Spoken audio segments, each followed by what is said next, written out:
मैं सचिन कुमार शर्मा बीजन India academy YouTube channel पे आपका स्वागत करता हूं। मेरे चैनल को आप सब्सक्राइब करें और नोटिफिकेशन पाने के लिए सचिन शर्मा। और ये सीरीज चल रही थी Hindi medium first year class mathematics की, और इसमें मैं आपको एक चैप्टर फर्स्ट समुच्चय पढ़ा चुका हूं और आज हम सेकंड चैप्टर संबंध और फलन पढ़ने वाले हैं। और इसमें सबसे पहला टॉपिक है आपका संबंध, जिसको इंग्लिश में हम बोलते हैं रिलेशन। तो रिलेशन यानी संबंध पहला टॉपिक हम आज स्टार्ट करने जा रहे हैं, लेकिन इस चैप्टर को आप ध्यान से समझ लेंगे क्योंकि ये चैप्टर आगे आने वाले चैप्टरों में बहुत ही इंपॉर्टेंट होने वाला है। और आगे आपके चैप्टर फर्स्ट ईयर के ही नहीं बल्कि 12th क्लास में कम से कम 8 से 10 चैप्टर ऐसे होते हैं जिसमें ये चैप्टर बहुत ज़्यादा यूज होता है। यानी ये चैप्टर आपको मार्क्स नहीं देगा, लेकिन इसका जो यूज होगा उन चैप्टरों में जो चैप्टर आपके लिए बहुत ही मोस्ट इंपोर्टेंट होंगे। तो चलिए स्टार्ट करते हैं। सबसे पहले संबंध यानी रिलेशन। रिलेशन की डेफिनेशन पढ़ने से पहले हम यहाँ पर एक चीज और पढ़ेंगे और वो है समुच्चयों का गुणनफल। समुच्चयों की गुणा, ठीक है। दो समुच्चयों की गुणा क्या होती है? अगर हमारे पास एक सेट ए दे रखा है और ए के पास हमारे पास वैल्यू है 1, 2, 3, 4, 5 और एक बी सेट हमें दे रखा है 2, 3, 4, तो क्वेश्चन में मल्टीप्लाई जो होगी वो कुछ इस तरीके से प्रदर्शित होगी कि ए क्रॉस बी की जो वैल्यू है वो बराबर होगी पेयर एलिमेंट के, जिसमें हम क्या करेंगे पहले का फर्स्ट एलिमेंट लिखेंगे और इसको मैं कुछ इस तरीके से मैं आपको समझा देता हूँ। इसको निकालना बहुत आसान होता है, जिसमें आप एक तरफ ए लिखेंगे और एक तरफ बी लिखेंगे। अगर गुणा में ए पहले लिखा है तो ए पहले बनाएंगे और बी पहले लिखा है तो बी पहले बनाएंगे। ए के एलिमेंट लिखेंगे 1, 2, 3, 4, 5 और बी के एलिमेंट लिखेंगे 2, 3, 4।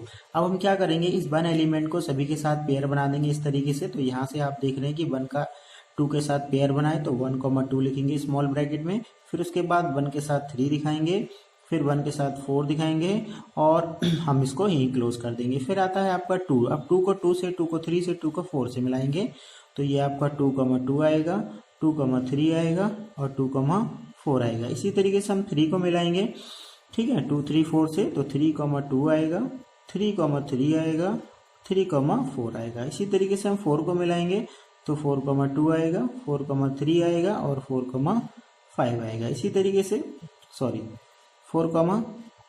2, 4, 3 और 4, 4 आएगा। फिर हम बात करेंगे 5 की तो 5, 2, 5, 3 और 5, 4 बनेगा। ये इस तरीके से आप देखें तो ये पेयर हमने यहाँ पर निकाल लिए हैं। 5 की भी हम पेयर बनाएंगे तो इस तरीके से हम इसकी वैल्यू निकाल सकते हैं। इसका एक तरीका और होता है सॉल्व करने का कि दो समुच्चयों का गुणनफल निकालने के लिए हम क्या करते हैं, एक लाइन इस तरीके से ड्रॉ करते हैं और एक ऐसे ड्रॉ करते हैं। आप यहाँ पर इसको ए लिख सकते हैं और इसे आप बी लिख सकते हैं। ए के पास आप देख रहे हैं तो एलिमेंट कौन कौन से लिखे हैं, तो वो लिखा है आपका 1, फिर लिखा है आपका 2, 3, 4 और 5, ठीक है। तो हम उतनी ही लाइनें इस तरीके से ड्रॉ कर देंगे जितनी वैल्यू हमारे पास लिखी गई है। फिर हम इसमें क्या करेंगे, इसमें हम दिखाएंगे बी के एलिमेंट और बी के एलिमेंट हमारे पास है 2, 3, 4, तो हम एक लाइन 2 के लिए ड्रॉ करेंगे, एक लाइन 3 के लिए ड्रॉ करेंगे, एक लाइन 4 के लिए ड्रॉ करेंगे। अब देखेंगे ये जितने भी इंटरसेक्शन पॉइंट आ रहे हैं ये हमारे लिए पेयर एलिमेंट्स को ही शो करेंगे, ठीक है, जिसमें एक वैल्यू फर्स्ट की होगी और एक वैल्यू सेकंड की होगी। तो आप देखेंगे कि अगर हम 2 से ऊपर की ओर चलें तो 2 का पेयर 1 के साथ, 2 का पेयर 2 के साथ, 2 का पेयर 3 के साथ, 2 का पेयर 4 के साथ और 2 का पेयर 5 के साथ। अगर हम एक ही बात करें तो एक आप लाइन इस तरीके से देखेंगे तो एक 1 का पेयर 2 के साथ, 1 का पेयर 3 के साथ, 1 का पेयर 4 के साथ। इस तरीके से आप देखें 1, 2, 1, 3, 1, 4। फिर 2 का पेयर देखें आप तो 2, 2, 2, 3, यानी आप यहाँ पर इस तरीके से एलिमेंट भी बना सकते हैं 1, 2, ठीक है, 1, 3 और ये 1, 4, ये आपके फर्स्ट 3 एलिमेंट हो गए। इसी तरीके से सेकंड रो में चलेंगे तो 2 के साथ 2, 2, 3, 2, 4 होंगे। तो ये पेयर एलिमेंट भी आप इस तरीके से फाइंड कर सकते हैं। तो ये है हमारे दो समुच्चयों का गुणनफल, ठीक है।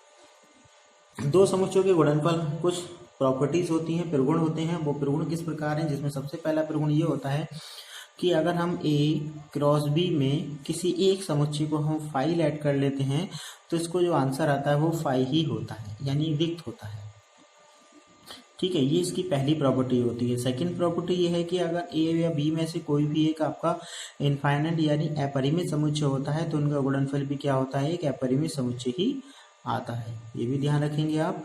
और थर्ड केस की अगर हम बात करें तो उसमें मैंने आपको ए और गुणा बी निकाल के दिखाया। अगर मैं यहाँ पर बी क्रॉस ए निकाल लेता हूँ तो इसके एलिमेंट जो होंगे वो चेंज हो जाएंगे, यानी 1,2 की जगह 2,1 3,1 4,1 2,2 3,2 4,2 इस फॉर्म में हो जाएंगे। तो इससे एक रिजल्ट निकल के आएगा कि ए क्रॉस बी क्रॉस ए के बराबर नहीं होता। ठीक है। और एक फोर्थ कंडीशन आप याद रखेंगे, इसमें लिखेंगे हम पेयर एलिमेंट, यानी जो युग्मित है आपके, ये जो एलिमेंट है आपके, इनको हम पेयर एलिमेंट यानी युग्म अवयव कहते हैं। इसमें ये दोनों अवयव आपके समान हो सकते हैं कुछ इस तरीके से, x, y इजिकल टू 2,3। अगर इस तरीके से कोई पेयर एलिमेंट इक्वल पुट किया है तो पहला एलिमेंट पहले के इक्वल होगा, दूसरा एलिमेंट दूसरे के इक्वल होगा, यानी x इजिकल टू 2 के इक्वल होगा और y इजिकल टू 3 के इक्वल होगा। ठीक है। तो ये आपका फर्स्ट चैप्टर की अगर हम बात करें तो इसके बाद हम रिलेशन यानी संबंध की परिभाषा पढ़ सकते हैं, संबंध क्या होता है, और संबंध की परिभाषा हम पढ़ लेते हैं एक बार, फिर हम एक्सरसाइज की ओर चलेंगे। तो यहाँ पर सबसे पहली डेफिनेशन है आपकी संबंध की। तो इसमें आप लिख सकते हैं, यदि ए और बी आपके अरिक्त समुच्चय हों, अरिक्त का मतलब जो खाली ना हो, अरिक्त समुच्चय हों, तो एक संबंध आर जो होगा वो ए से बी पर इस प्रकार होगा कि ए से इस प्रकार होगा कि वो आपका उपसमुच्चय होगा किसका, ए क्रॉस बी का। ठीक है। यानी ए और बी एक अरिक्त समुच्चय हैं, तो आर एक संबंध इस प्रकार होगा कि ए से बी पर उसे हम काउंट करेंगे और वो उपसमुच्चय होगा ए क्रॉस बी का। फॉर एग्जाम्पल मैंने लेके चला, अभी जो मैंने वैल्यू ऐड की थी मैं उसी को ऐड कर लेता हूँ, 1, 2, 3, 4, 5, और b को ऐड कर लेता हूँ मैं 2, 3, 4, और a क्रॉस b की वैल्यू हम पीछे निकाल चुके हैं। अगर हम यहाँ पे एक रिलेशन r निकालें तो इस r में जो वैल्यू होगी वो इस तरीके से होंगी कि इसमें फर्स्ट एलिमेंट जो होगा स्मॉल ए होगा, सेकेंड एलिमेंट स्मॉल बी होगा पेयर एलिमेंट के फॉर्म में, लेकिन वो इस प्रकार होगा सच दैट, यानी इस प्रकार होगा कि पहला एलिमेंट पहले वाले समुच्चय में बिलोंग करेगा और दूसरा वाला समुच्चय एलिमेंट दूसरे वाले समुच्चय में बिलोंग करेगा। लेकिन यहाँ पर ए और बी में कुछ ना कुछ ऐसा रिलेशन जरूर दे रखा होगा जिससे हम ये पेयर बना सकें। जैसे कि मैंने यहाँ पर लिखा है कि ए जो है वो ग्रेटर देन है, क्या है, ग्रेटर देन है, इक्वल है किससे, बी से। अब आपको ए क्रॉस बी में से ऐसे अवयव छांटने हैं जिसमें पहला वाला एलिमेंट दूसरे वाले एलिमेंट के या तो बराबर हो या फिर बड़ा हो। तो आप देखें कि पहले में आप 1 लिखा है, 1 क्या है, बड़ा होना चाहिए, तो 1 किसी से भी बड़ा नहीं है। 2 आपका देखें तो 2 आपका किसी से बड़ा ना होकर केवल बराबर है, तो 2,2 आएगा। इसका मतलब ए ये है, बी ये है, जिसमें ए जो है बी के बराबर है। फिर हम क्या करेंगे, 3 को लिखेंगे, 3 को 2 के साथ लिखेंगे और 3 को 3 के साथ लिखेंगे। इसका मतलब फर्स्ट वाला एलिमेंट सेकेंड वाले एलिमेंट से या तो आपका बराबर होगा या फिर बड़ा होगा।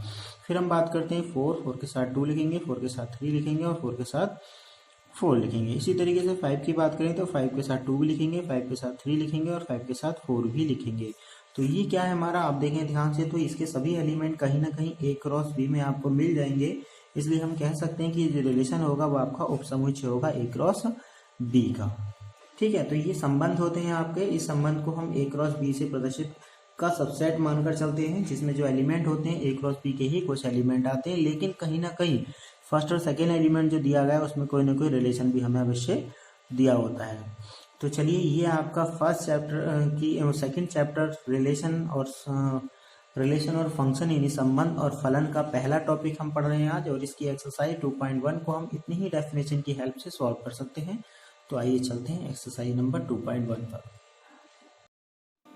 हेलो स्टूडेंट्स, ये है आपकी एक्सरसाइज नंबर 2.1। 2.1 में आप देख रहे हैं पहला क्वेश्चन लिखा है x/3 + 1, y - 2/3 = 5/3, 1/3। ये आपका पेयर एलिमेंट है और क्वेश्चन में कहा है कि इसमें आप x, y की वैल्यू फाइंड कीजिए। अगर आपको x, y की वैल्यू फाइंड करनी है तो इसमें क्या करेंगे, हम फर्स्ट एलिमेंट को फर्स्ट के इक्वल रख देंगे और सेकेंड एलिमेंट को सेकेंड के इक्वल रख देंगे। तो फर्स्ट एलिमेंट को फर्स्ट के इक्वल जब आप रखेंगे तो सबसे पहले 1 माइनस में जाएगा और यहाँ पर x/3 की जो वैल्यू होगी वो आपकी 5/3 और -1 के इक्वल आ जाएगी। ठीक है, 5 - 1/3 = -1 के बराबर आ जाएगी। यहाँ से हम x/3 की वैल्यू निकाल लेंगे और x/3 की जो वैल्यू निकल के आएगी वो आपकी आ जाएगी 2/3। 3 से 3 कैंसिल हो जाएगा तो x की वैल्यू आ जाएगी 2। इसी तरीके से आप y - 2/3 को पुट कर लेंगे 1/3 के इक्वल, और यहाँ से आप वैल्यू निकालेंगे y की। इस तरीके से आप यहाँ पे x और y का मान निकालेंगे। चलिए आगे बढ़ते हैं। क्वेश्चन नंबर 2 की अगर हम बात करें तो क्वेश्चन नंबर 2 में आपको क्या लिखा है कि a में 3 अवयव हैं और समुच्चय b में 3, 4, 5, तो a क्रॉस b में अवयवों की संख्या ज्ञात कीजिए। अगर हमारे पास कोई भी अवयव का गुणनफल दिया होता है तो उसमें अगर आपको अवयवों की संख्या चाहिए होती है तो इसके अवयवों की संख्या कुछ इस तरीके से निकालते हैं, जिसमें आपका लिखा होता है number of a cross b। अगर आपको number of a cross b चाहिए तो नंबर ऑफ a यानी a में अवयवों की संख्या और गुणा नंबर ऑफ b यानी b में अवयवों की संख्या का गुणनफल होता है। तो यहाँ पर आप देख रहे हैं कि a में 3 अवयव हैं और b में जो है वो भी आपके 3 अवयव हैं, तो 3 3 9, यानी यहाँ पे दोनों अवयवों की गुणनफल करने पर ही हमें a क्रॉस b के अवयवों की संख्या मिलेगी। a में आपके 3 अवयव हैं, b में भी आपके 3 अवयव हैं, इसका मतलब number of a cross b में जो वैल्यू की होगी वो आपकी 3 × 3 होगी। ठीक है, जिस तरीके से हम अवयव में संख्या समुच्चय में संख्या दी होती है उसी तरीके से गुणा करके हम a क्रॉस b में भी अवयव की संख्या निकाल सकते हैं। क्वेश्चन नंबर 3 की बात करें तो यहाँ पर हमें g दे रखा है, h दे रखा है और g क्रॉस h निकालना है और h क्रॉस g निकालना है। तो ये तो बहुत सिंपल है। अगर आप g गुणा h निकालेंगे तो g के एलिमेंट्स को पहले लिखेंगे और 7 का पेयर आप पहले 5 के साथ बनाएंगे, 7 का पेयर फिर 4 के साथ बनाएंगे, फिर 7 का पेयर आप 2 के साथ बनाएंगे। ठीक है, इसी तरीके से फिर 8 का पेयर 5 के साथ बनाएंगे, 8 का पेयर 4 के साथ बनाएंगे और 8 का पेयर फिर 2 के साथ बनाएंगे। ठीक है, फिर उसके एलिमेंट्स को हम क्या कर देंगे, जस्ट रिवर्स कर देंगे। क्वेश्चन नंबर 4 की अगर हम बात करें तो लिखा है इसमें बतलाइए कि निम्नलिखित कथनों में से प्रत्येक सत्य अथवा सत्य है। यदि कथन असत्य है तो लिखिए कथन को सही बनाकर लिखिए। यानी आपको यहाँ पर p की वैल्यू दे रखी है, q की वैल्यू दे रखी है और p q की वैल्यू के साथ साथ में हमें देखो p में आपके 2 अवयव हैं, q में भी आपके 2 अवयव हैं, तो p गुणा q में कितने अवयव होने चाहिए, p q में आपके 2 और गुणा 2 यानी 2 गुणा 2 यानी 4 अवयव होने चाहिए। लेकिन यहाँ पर कितने एलिमेंट हैं, केवल 2 एलिमेंट है। तो फिर सही क्या होगा, पहली बात तो ये कथन आपका गलत है। अगर आपको सही लिखना है तो फिर ऐसा होगा कि m का पेयर n के साथ बनेगा और m का पेयर m के साथ भी बनेगा, तो m × n है, लेकिन यहाँ पे m, m नहीं है। तो एक तो m, m जुड़ जाएगा इसमें पेयर एलिमेंट और एक n, n जुड़ जाएगा, ये 2 एलिमेंट इसमें और जुड़ जाएंगे। ठीक है, जिससे आपका ये कंप्लीट हो जाएगा क्वेश्चन नंबर 4। इसी तरीके से हम चलते हैं क्वेश्चन नंबर 4 के सेकंड पार्ट में, ये भी आप सॉल्व कर सकते हैं। क्वेश्चन नंबर 5 में आपको दिख रहा है कि a की वैल्यू हमें दे रखी है और हमें क्या करना है, a क्रॉस हमें 3 बार करना है, यानी हमें ट्रिपलेट करना है। अभी तक हमने केवल 2 एलिमेंट लिखे थे, गुणा किया था। अब हम इसमें देखो 3 समुच्चय की गुणा कर रहे हैं। अब 3 समुच्चय की गुणा करने का तरीका क्या होता है कि पहले आप क्या करेंगे, पहले आप a क्रॉस a फाइंड करेंगे और a क्रॉस a की जो वैल्यू होगी वो कुछ इस तरीके से होगी कि a cross a is equal to a cross a की जो वैल्यू होगी आपकी वो a से a की ही गुणा होगी। यानी a का एलिमेंट आपके पास लिखा है 1, तो 1 का एलिमेंट 1 के साथ बनाएंगे तो आपके पास 1 का एलिमेंट 1 के साथ आपका -1 और कॉमा 1, फिर -1 कॉमा -1, ठीक है, फिर 1, 1 और 1, -1, ये 4 एलिमेंट बनेंगे। ये 4 एलिमेंट फिर दोबारा इस -1 और 1 के साथ में पेयर बनाएंगे। ठीक है, तो जब हम 2 बार एलिमेंट का पेयर बना लेंगे जिसमें आपको कुछ इस तरीके से मिलेगा, जिसमें आपका पहले -1 होगा, ठीक है, उसके साथ में 1 होगा और दूसरा एलिमेंट होगा आपका -1 के साथ में -1, फिर आपका 1 के साथ में 1 होगा और फिर 1 के साथ में -1 होगा। ये 4 एलिमेंट a क्रॉस b के होंगे। जब a क्रॉस b को एक बार और हम a से मल्टीप्लाई करेंगे तो इसमें सबसे पहले -1 ऐड कर देंगे, -1 ऐड कर देंगे, -1 ऐड कर देंगे, -1 ऐड कर देंगे। ऐड करने का मतलब इसमें ट्रिपलेट एलिमेंट हो जाएगा, यानी इसी में -1 और आ जाएगा कॉमा करके, ठीक है, और इसमें भी -1 आ जाएगा एक और एलिमेंट, इसमें -1 हो जाएगा एक एलिमेंट, इसमें भी एक -1 हो जाएगा। इसी तरीके से हम 3 एलिमेंट और लिखेंगे जिसमें -1 के साथ अब हम +1 ऐड करेंगे और +1 ऐड करने के लिए हमें जो एलिमेंट लिखेंगे वो कुछ इस तरीके से होंगे, जैसे कि -1 और +1, फिर आपका फिर -1 +1 और +1, ठीक है, इस तरीके से ट्रिपल एलिमेंट हो जाएंगे और फिर इनकी वैल्यू लिख देंगे हम। ठीक है, तो इसमें टोटल कितने एलिमेंट होंगे, टोटल एलिमेंट देखें तो फर्स्ट एलिमेंट कितने a के पास 2 एलिमेंट है, 2 2 दूनी 4 दूनी 8 अवयव बनेंगे। ठीक है, क्वेश्चन नंबर 6 की अगर हम बात करें तो a क्रॉस b का मान हमें दे रखा है और a b का मान इसने पूछा है। तो a जो होता है वो पहला एलिमेंट है, इसका मतलब यहाँ पर जो पहले एलिमेंट है a b b, यानी a का जो सेट होगा उसमें केवल a, b आएगा।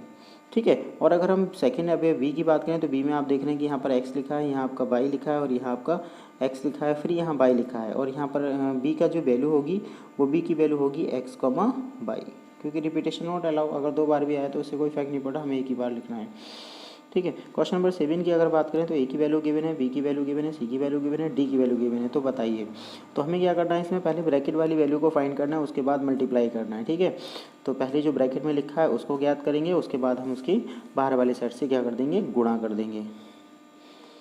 तो आई थिंक आप इसे कर सकते हैं। जैसे कि यहाँ पे बी यूनियन सी दे रखा है, तो पहले बी और सी के यूनियन के एलिमेंट को हम एक साथ कर लेंगे और उसकी मल्टीप्लाई ए के साथ कर देंगे। यानी 1 का पेयर 1 के साथ बनेगा, 1 का पेयर 2 के साथ बनेगा, 1 का पेयर 3 के साथ बनेगा, 1 का पेयर 4 के साथ बनेगा, 1 का पेयर 5 के साथ बनेगा और 1 का पेयर 6 के साथ बनेगा। यानी 1, 1, 1, 2, 1, 3, 1, 4, 1, 5, 1, 6। इसी तरीके से 2, 1, 2, 2, 2, 3, 2, 4, 2, 5 और 2, 6 ये एलिमेंट आपके फर्स्ट वाले बनेंगे। इसी तरीके से हम सेकंड की बात करें तो सेकंड में क्या लिखा है आपका ए क्रॉस बी और ए क्रॉस सी। तो पहले ए क्रॉस बी और ए क्रॉस सी निकाल लेंगे, यानी ए की क्रॉस बी से सी से अलग अलग करा देंगे। फिर उसमें जो कॉमन एलिमेंट होंगे उनको आप लिख देंगे। ठीक है, तो इसी तरीके से आप क्वेश्चन नंबर 7 के बाद क्वेश्चन नंबर 8, 9, 10 इनको भी आप ट्राई करेंगे। और ये क्वेश्चन भी बहुत ईजी है। अगर कहीं भी आपको कोई प्रॉब्लम होती है तो कमेंट्स के माध्यम से आप उसको शेयर कर लेंगे, पूछेंगे। ठीक है, तो इस वीडियो को हम यहीं कंप्लीट करते हैं। अगर आपकी वीडियो अच्छी लगा हो तो शेयर करें, सब्सक्राइब करें मेरे चैनल को और अगली वीडियो पाने के लिए नोटिफिकेशन को भी, बेल आइकन को भी दबाएं।